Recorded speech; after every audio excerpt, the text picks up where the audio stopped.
后6年，我因为在地府欠了巨债，回到人间讨债。我无父无母，所以把希望寄托在闺蜜身上。进了闺蜜家门，眼前突然出现弹幕：救命！虐文女主又在发疯了，把男主给她买的奢侈品全砸了。男主婚内出轨，儿子不想认他这个妈，估计早有想自杀的念头了。门外没一个敢进去的，生怕刺激到女主。等等，这谁把女主房门给卸了，还挪走了，还大摇大摆的进去了？没错，正是鄙人。我看着闺蜜准备割腕，拉着她的手腕，扯走她的刀，激动的大叫：闺蜜，你知道我最怕蛇了，但你手上这条宝格丽的灵蛇除外。还有就是你先别死，我地府欠的外债需要还一下。听了这话，闺蜜也不哭了，自杀也不杀了，反倒追着我杀。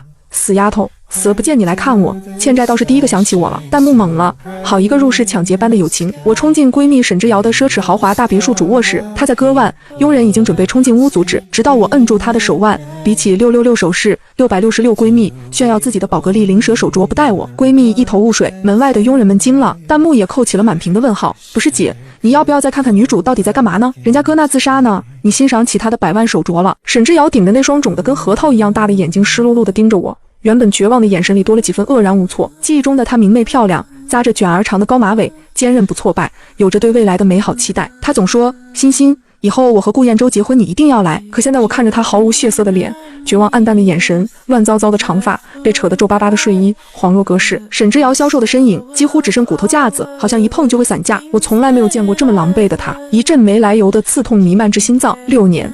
当我再次出现在陆家眼前时，他几乎快要昏死过去。他盯着我发呆，像在缓冲，而我趁机一把扯过他手里的水果刀，更进一步地欣赏着他在灯下闪闪发光、刺眼的手镯。闺蜜，你知道我最怕蛇了，宝格丽的灵蛇除外。看着自己空落落的手镯，我羡慕疯了。不要脸道：死丫头，有福同享，把你镶满钻的手镯摘下来给我戴戴。挤在门房外的佣人纷纷瞪大了眼，像是听到什么笑话一般。有些人看不下去我这么胡闹，出声制止我：你是谁带来的？怎么这么不懂规矩？百万的手镯说给你就给你啊！你……然而下一秒闺蜜也不哭了，胡乱抹了把泪，当众把手镯摘下来套在我手上。她声音有些沙哑，低低的嗓音抽抽噎噎道：你早说你喜欢，我就再买个送你了。佣人们之前四目相对，眼珠子都快瞪出来了。后来佣人散了，我没顾得上现在到底是个什么局面，悄咪咪从兜里掏出一张欠条，拿给沈之遥，语气谄媚至极：闺蜜，你猜猜我从地府鬼混回来带了什么好东西给你？陆家的情绪还是有点低沉，好在此刻打消了自杀的念头。在展开我的巨额欠条后，她又变成了学生时代那个疯女人，也不痴痴地往天发呆了，也不整日地思索人活着的意义了。她拿起刚刚被我丢掉的水果刀，追着我看，叫我名字时声音也不虚了，大到震飞花园树上栖息的鸟。随即佣人也被惊动，匆匆赶到房间，看到的是这一幕：沈之遥拿着水果刀满屋子追我跑。乔欣，你个死丫头，没见你来过我梦里一次，现在欠债巴巴的来找我了？我上辈子欠你吗？看我怎么砍死你！大家都别活了！我举手求饶，撒丫子满屋跑。龟，你别这样，你听我解释。姗姗来迟，错过一切的管家，此刻看着乱套的一幕，默默举起手机打起了电话。喂，先生，说出来你可能不相信，原本憔悴到路都走不稳的太太正在追着人砍。沈之遥没同意帮我还债，无情的要我在别墅里帮工还债，1个小时1万。我窝窝囊囊的开始干起了保姆工作，因为他情绪不稳定，所以时常会摔东西，会经常吃不下饭。于是再一次饭菜被佣人端回厨房，众人都有些挫败，主厨甚至开始怀疑起自己的手艺。我看了眼弹幕，女主都快得厌食症了，感觉好可怜。自从前几年父母破产跳楼，女主就只剩自己一个人了，老公不疼，孩子不爱。要是我早就撑不下去了，没办法，谁让她是虐文女主呢？后面男主要她给女配换肾，女主差点死在手术台上，男主就会追妻火葬场了。期待！我进了厨房，菜板上的菜被我的菜刀猛砍，像砍渣男一样。我做了碗面，兴致冲冲地端给了沈之遥。沈之遥没胃口，撇过头就是不吃。我硬塞都没用，直截了当地表示，我看到这些食物就想吐，吃不下。我挑眉看着他这副样子，夹起一块牛肉，嗓音也夹了起来：小飞棍来喽！而后沈之遥的嘴张得比我拳头还大。呵，女人！弹幕笑疯了。这个乔欣是新角色吗？我快被她笑不行了。她是懂怎么制服女主的。没有人发现女主已经开始长肉了吗？现在被养得红润润的，特别有气色，颜值直线回春啊，美死了。乔欣一口一个闺蜜叫着女主，他们俩到底什么关系啊？之前根本不知道这号人物啊。这些日子我陪在陆家身边，她很少再会失控。在地府的这些日子，我知道她这10年来的一切，知道她每深夜梦魇父母绝望跳楼的画面久久不去，知道他屡次被男主顾彦洲养的金丝雀上门羞辱，可这些顾彦洲却选择视而不见，一次又一次的逼迫他，折辱他，甚至要他下跪给金丝雀道歉。他像是失去了自我，每一步都被推着走，像个没有感情的木偶。陆家今天被我缠着去别墅门前的花园逛逛，弹幕感叹：我爹妈不愧是闺蜜哈，说话就是比男人管用。要是男主这么让女主，早被枕头砸出去了。不是啊，我记得这段剧情是女主那个混世魔王儿子被爷爷奶奶带回来的剧情啊。乔欣，你别让顾玉安看到女主啊，毕竟他可不待见女主了。亲生的儿子却不认女主这个妈。弹幕还没说完，两个穿着贵气的老人牵着个孩子进了院子。此刻的我和沈之遥正挤在一张秋千椅上争夺领地。沈之遥冲我笑，可不知道怎么的，这一幕竟然惹得他儿子顾玉安不满意。顾玉安气鼓鼓地摔了手上的限量版汽车模型，冲到了我们跟前，扯着嗓门大叫：“你滚开！你凭什么坐我的秋千？”说话间，顾玉安开始用尽力气推沈之遥的腿。沈之遥原本的笑僵在脸上，下意识毫无安全感地攥着我的手，却看着顾玉安：“安，你不要这样。”弹幕哀嚎一片，呜呜，10月怀胎怎么能不爱呢？女主真的很想跟儿子亲近啊，跟他爹一样都是白眼狼。不是啊，顾玉安这小崽子到底有没有人治得了他？没大没小的，看得我想钻进书里给他屁股蛋子抽烂。我挑眉看着这个叉腰气鼓鼓的奶团子，果然跟他爹长得挺像。顾玉安趾高气扬的哼哼，料定沈之遥不会对他动手，一副你能奈我何的模样。下一秒我冷笑一声，揪住他的耳朵，迅速把他抱到我腿上，手上用着十分的力气，啪啪的打他的屁股蛋子。远处顾玉安的爷爷奶奶原本冷漠的神情突然有了反应，火急火燎的拄着拐杖跑过来。哪来的疯子？你敢打我大孙？快放下，放下！顾玉安嗷嗷嚎叫，哭得越发猛啊！爷爷奶奶，我屁股疼，他打我！爷爷奶奶，快救我！呜呜呜！我非但没住手，反倒打得更狠了。听着顾玉安哭，我越是兴奋。熊孩子，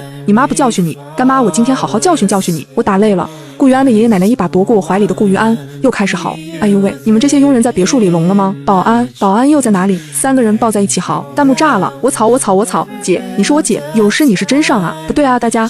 女主看着她儿子被打，怎么感觉要笑抽过去了？感觉很爽。我去了，女主笑了，这次简直就是丝毫不收敛，笑得好大声，感觉她下一秒就要拍手叫好了，哈哈哈！佣人们闻声拿着刀铲，气势汹汹地赶来，结果看着老太太老爷子指着的人手，我又呆呆愣住，没了动作。顾玉安抹着眼泪，小脸哭得通红的，气得跺脚，冲到我跟前要揍我。他爷爷奶奶也跟凑了上来，扯着我衣服。沈之遥看形势不对，两手抵住3人，佣人冲上来拉架，场面一度混乱。顾玉安刚抡起肉拳头，还没打到我身上，我顺势一屁股坐在地上，哭哭啼啼的演了起来。哎呦喂，不得了了啊，这还有没有天理啊？打人啦，打人啦！顾玉安打人啦！希望班的小朋友都不要跟他玩啊！哎呦喂，顾玉安的大眼无措的眨巴，随即忙不迭摆手，小嘴拼命解释：你胡说，你个坏女人，我没有碰到你，我没有。沈之遥看到我被推倒，一向自持稳重的他突然凛起面容，生气的把身边的人猛地推开。没有人想到，一向对孩子温婉有耐心的他，竟然揪着顾玉安的后领子把他扯到怀里，学着我的样子狠狠地抽他屁股蛋子。顾玉安又一个劲地嚎了起来，他爷爷奶奶简直不敢相信自己的眼睛，觉得沈之遥是疯了。沈之遥，你个小贱人，我看你是疯了，我要告诉燕州，看看他这个媳妇是不是要反了天。佣人也在劝太太，你快放开小少爷吧，先生知道了会生气的。太太，沈之遥充耳不闻，声音冰冷。顾玉安，妈妈跟你说过什么？可以随便乱打人吗？你现在要说什么？顾玉安直接被打懵了，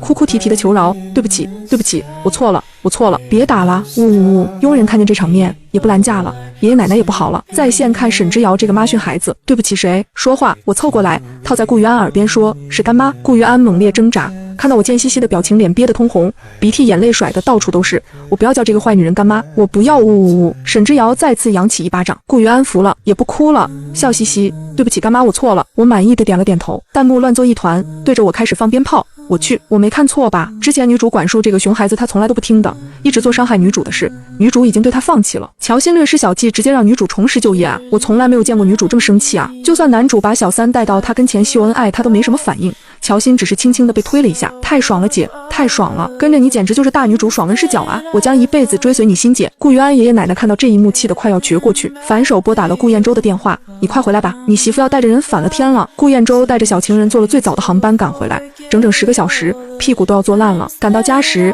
客厅里简直一团乱，弹幕担心道：怎么办啊？女主刚刚不止打了儿子，还趁乱踹了几脚他爸妈，女主的爷爷还得靠男主的人脉救治呢。一想到男主爸妈等到半夜不洗澡，为了留住衣服上被踹的脚印对峙，我就想笑。小情人也跟过来了呀，男主是故意的吧？我挑眉看着顾燕州吃了屎的表情想笑。顾燕州的小情人徐芷柔先是抱怨了起来：瑶瑶姐，你这是干嘛啊？我和燕州旅游玩的正尽兴，你什么时候有这胆子整这一出了？就是想让燕州回来吧？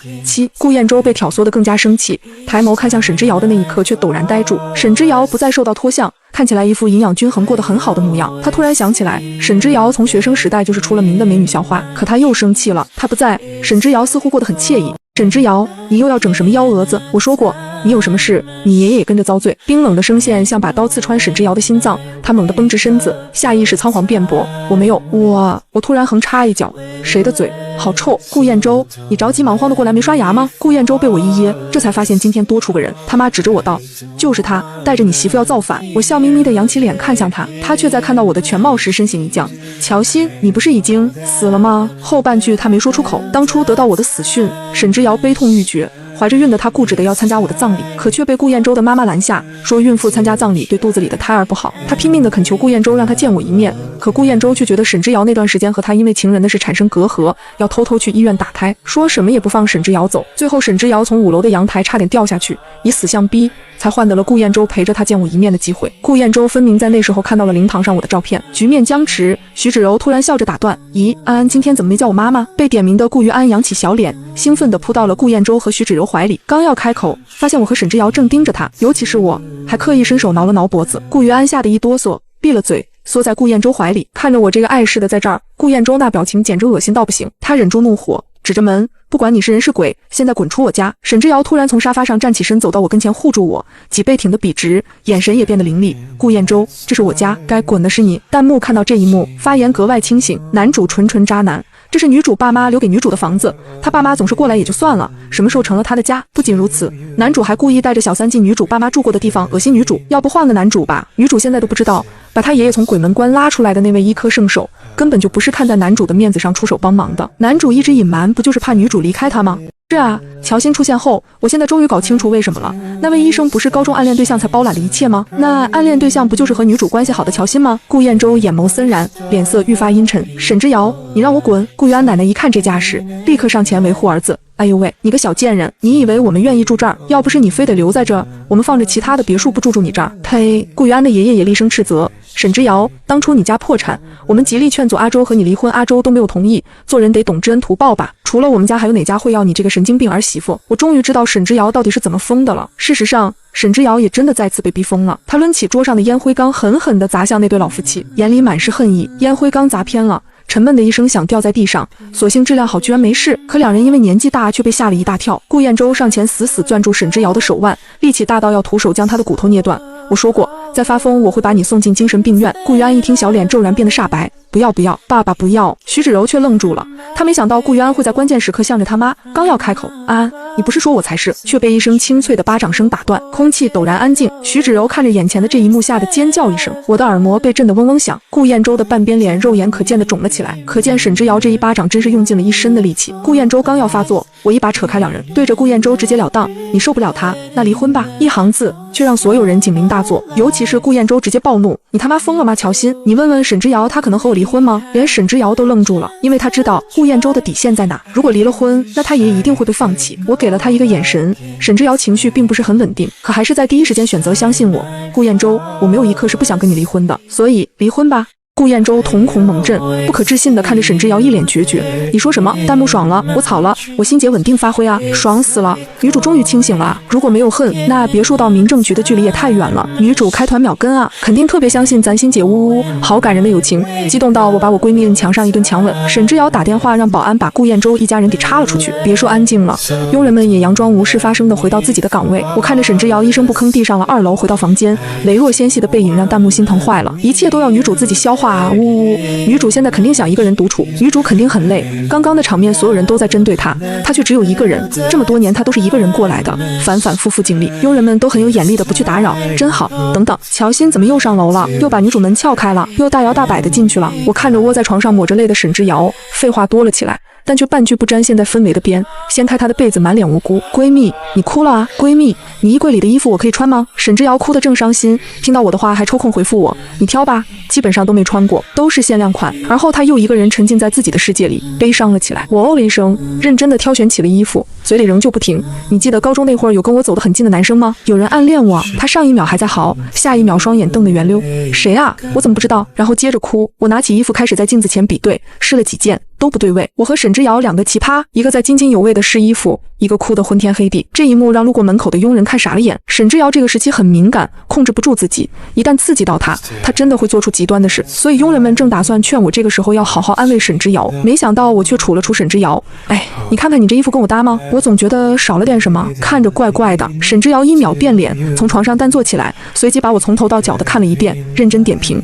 我觉得你这紫色的衣服太土了，你换个咖色外套会不会好点？佣人差点撅过去。我又说，哎，你这配饰也太少了，感觉跟我这衣服一点也不搭。沈之遥好像把自己正难过的这件事给忘了，看着一墙的首饰盒陷入沉思，随即附和点头，是，下午就去进货。弹幕傻眼了，不是啊，这入室抢劫般的友情，我真的笑了，没见过这样安慰人的，哈哈哈！感觉咱欣姐把女主拿捏得死死的，谁在我家安监控了？我跟我闺蜜就这死出啊！她失恋那段时间，我要见我暗恋对象，她一边悲伤一边给我出谋划策，哈哈哈！沈之遥和我去了他爷爷所在的医院，通过弹幕知道的事，我几乎都和他讲了，但也刻意隐瞒了能看到弹幕的事。他对顾燕洲失望透顶，本以为就他爷爷命的恩人，竟然是个彻头彻尾的骗子，离婚的决心更甚。这些天，顾燕洲却跟故意似的，一边不同意离婚，一边又在朋友圈发和徐芷柔的亲密合照，目的不言而喻。可沈之遥早已经不在乎了，甚至直接将离婚协议和律师函寄过去，把顾燕洲气得够呛。沈之遥家里虽然破产，但外公外婆留下的积蓄却足够他潇洒活一辈子。他不缺钱，可已经打了离婚官司，指认顾燕洲婚内出轨，要求财产对半分。一系列聊天记录、视频证据提交上法院，离婚只是时间问题。到了医院，我看着那道苍老憔悴的身影躺在床上，心中酸涩。高中那会儿，沈之遥的爷爷经常会亲自下厨做丰盛的饭菜招待我，可现在却因为被病痛折磨，在医院昏迷不醒。病房的门被推开，外面一道穿着白大褂的高大身影走了进来，几乎是匆忙扫了一眼的程度，我已经认出他的程度。草，高中时我是个混不吝，有段时间痴迷校园 F4，觉得他们的行为酷毙了，跑去校门口威胁低年级收2块钱保护费，因为威慑力不足，几乎没人把我当回事，也没收到保护费。直到一个长相乖巧却带着黑框试图遮掩容貌的男生找到我，分明比我高上半个头，却内敛甚至是有些自闭，说话的声音也低低的。他从兜里掏出5块钱，问我：“你能保护我吗？”这种被信任的感觉太好了，我激动的差点给他磕2个，拍着胸脯保证一定给足了他安全感。后来我才知道，他叫谢植，因为学习太好，长得太帅，备受女孩喜欢，遭到班里男生嫉妒，才被欺负。我自以为自己跟我爷学的那些三脚猫功夫能震慑欺负他的那些人，但在某天，我路过巷子，看到一群人对着谢植拳打脚踢，第一想法是拉着他拼命的跑。这么多人，谁打得过？谢植看着我扯着他溜得飞快，常年不讲人情的面孔突然发自内心的笑了。我以为他被打到脑袋成智障了，后来他跟我说，他没笑，因为我跑得太快，马尾便一直扇他脸。最后是怎么解决的？当然是那个时候我还没死的爷，酷几下把人全收拾了。我从小就不知道我父母是谁，听街坊邻居说他们感情破裂，却被迫生下我。我出生满月后就偷偷把我丢弃在了孤儿院门口，2个人彻底没了踪影。是我爷爷及时找到了我，给了我一个家。可以说我生命里2个最重要的人，一个是我爷爷，一个是沈之遥。我爷爷抚养我长大，沈之遥却是在我不被接受家庭背景的学生时代照亮我的那一束光。我也特别喜欢看言情小说，看着我拽着小男孩死里狂奔都没撒手，以为我早恋了要见家长，特别开明的要谢植进屋坐坐。我至今不能忘记他那句：“你是乔欣带回来的第一个男孩。”谢植平时话不多，这次却难得回应。那第一个女孩是谁？我也不假思索，当然是沈之遥那小妮子。我也那时候连连摇头，十分遗憾。他跟谢植说，沈之遥是我正宫，谢植只能为爱做妾了。后来我和他没什么交集了。那天晚上，谢植被我也留下吃饭，我吃饭说漏嘴把保护费的事说出来了，我也差点把我吊在房梁上抽，还把我10块的零花钱拿给谢植赔罪，谢植不收，他非要让他收，我在一边看得心碎，因为太丢脸了。加上我那会儿高3之后就再也没见过谢植，可弹幕见到谢植疯了，一直刷屏，暗恋乔欣实锤了哥，眼珠子快长人家身上了，卧槽卧槽卧槽，这什么惊天巨瓜？不是啊，我感觉谢植下一秒就要昏过去了，他可是偷偷参加了乔欣的葬礼啊，现在突然出现了大活人。原剧情有过一段描写，大概是谢植经常会去烧纸钱，所以他是给乔欣烧的。原来如此，我说我地府账号里怎么总是多出一笔匿名款项？我遮遮掩掩，想着还是不要让太多人知道我突然活了的事。谢植却突然上前要跟我说话，奈何我十分狡猾，根本没法让他接近我。沈之遥看我的眼神像看傻子。你是？谢植开口，还没说完，我狡猾的溜走，这样让他知道自己死去的 crush 突然复活，他应该会吓晕过去。医院的长廊上，几个人似乎在争吵，其中最明显的大概是一个微胖女人尖锐的叫声。我不管，你儿子不仅要给我道歉，你还要给我赔钱，不然不许走。我的视线转向被大人团团围住的2个小个子，其中一个后脑勺，我一眼认出是顾玉安，而穿着西装的似乎是之前被一起赶走的管家。顾家雇佣的自然回到顾家，他举着手机对着那头的人说着什么，随后他恭敬地点了点头，俯身拍了拍顾玉安的肩膀道：“小少爷，顾总现在很忙，让您道个歉，这事就过去了。”顾玉安本就有点男人的情绪彻底崩溃，脸蛋气得红彤彤的。我不要，我没有错。他说我没妈妈要，我明明有妈妈。爸爸说我只要叫别人妈妈，我妈妈就会回来了。爸爸撒谎，妈妈更讨厌我了。我讨厌爸爸，我讨厌苏阿姨，我要妈妈，我讨厌你们。顾玉安对面的小孩像个小混混一样。样，年纪不大倒是一身流氓气，说起话来更是，你就是没人要，没人跟你玩，你妈妈不要你，你爸爸也不喜欢你，我要我妈妈把你送进孤儿院。小孩的母亲非但没有纠正，反倒理直气壮，我管你是什么顾总，什么小少爷，没有，他和我儿子打架，给我儿子手都磨破了，我儿子以后可是要当大名鼎鼎的钢琴家的，你们一辈子也赔不起，给我儿子磕头道歉。顾于安哪受过这气，扑上去就是干，被我一把揪住后领子拉了回去，看到我瞳孔微颤，一瞬间小脸呆滞一片，我捂住了他的嘴，示意他不要说话。一边的管家看着这一幕，如实给那头的顾彦洲汇报，顾总这边有些突发。我一把夺过手机，正愁一腔怒火无处发泄，开喷，顾彦洲，我去你妈的，你他妈是个人吗？教你儿子这些，丈夫也做不好，父亲也做不好，我看你适合做条狗，孩子受欺负了，你人死哪去了？当初沈之遥真是瞎了眼看上你，呸，你干脆死别人床上算了。因为太生气，挂完电话我一怒之下把管家手机砸了，空气安静了。呵，那什么，手机钱沈之遥赔。顾彦洲一听我一顿狂喷，在那头气的也砸了手机，又气不过，拿起手机刚要回喷，发现我把电话挂了，听弹幕说他在那头气的把办公桌掀了。妇人轻蔑的看着我，你谁啊？小孩他妈妈吗？你家孩子有没有教养啊？我儿子不过说了他几句，他敢推我儿子，你看看给我儿子的手指都磨出伤了，你们这是杀人未遂知道吗？要不是我们及时赶到医院，后果不堪设想。我看了看那个小流氓的手指，感慨一声，是，再晚点去医院伤口就愈合了。棋逢对手，我和妇人互骂了起来，最后我俩抵着额头像牛一样互顶。他说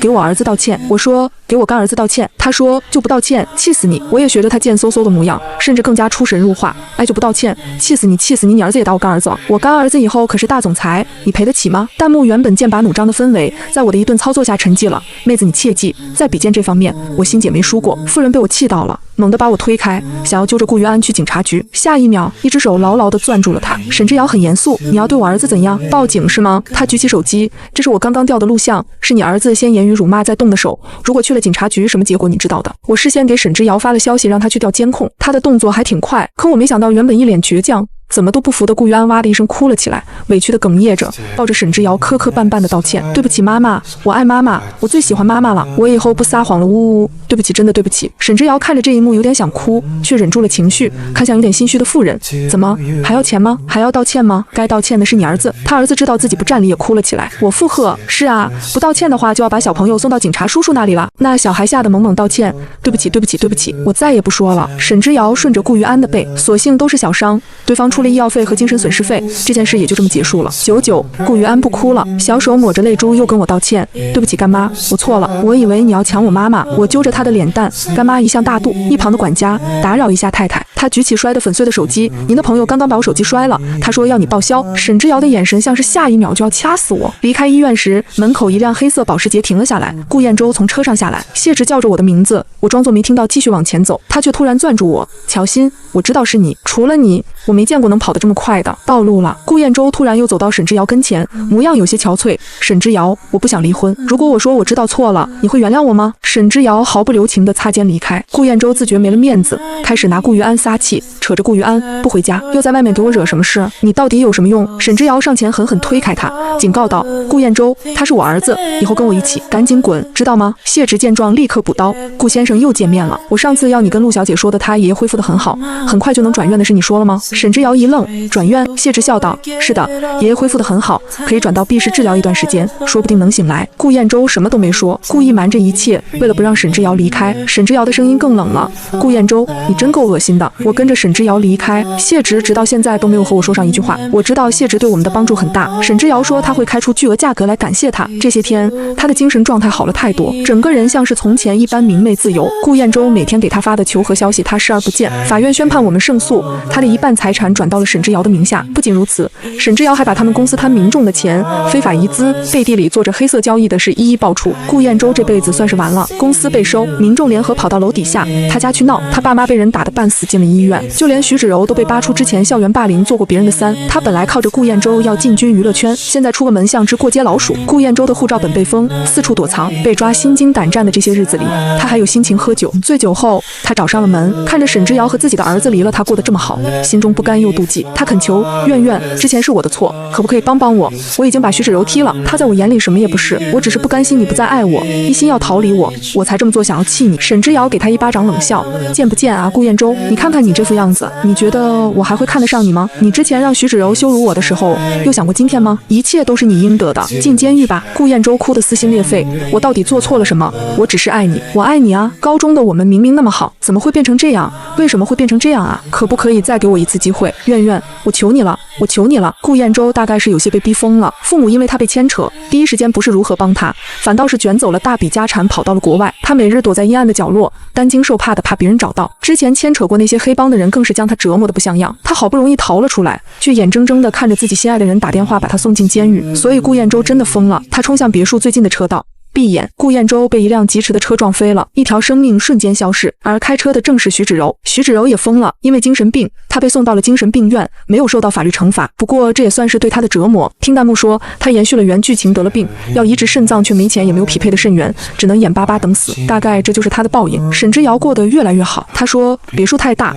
要我一起住。其实我有个秘密没有告诉他，巨额欠债是假的。我跟阎王做了交易，用我在地府所有的积蓄换人间的6个月，我会回到自己该去的地方。我没有答应沈之遥的请求，反倒是搪塞了过去。我考虑考虑，他以为我又在犯贱，白眼翻上天。你以为我求着你啊，乔欣？可第二天早晨，我的床头边却出现了一张支票，1个亿，便利贴上写着1个亿够不够还阎王债？留下来陪我一辈子吧，乔欣。我哭了，是被沈之遥蠢哭的。这个傻子是不是觉得我说的话都是真的？窝在枕头里，我却突然摸到了东西，拿出来一看是糖，想起来了。顾源安那个小傻子昨晚问我喜欢吃什么口味的糖，那时候的表情几乎都把我要偷偷给你个惊喜写在脸上。消失的最后一刻，手机短信收到的是一则来自 Y 的短信，那人说：乔欣，我知道是你，你能回来我很高兴，我也很谢谢你，谢职。我在便利贴上给沈之遥留了话，沈之遥在寻死老子去你梦里掐你。弹幕纷纷悲伤了起来。欣姐，我欣姐好人没好报哇呜呜，我心疼我欣姐，别心疼了。你们谁给欣姐烧的纸钱？欣姐成地府首富了，还能烧纸钱？那我烧个10万，老底们跟得上我的节奏吗？没人跟我说弹幕也能给我烧纸钱啊！还有这手镯，这方块糖，这跑鞋，都特么谁闲的没事干，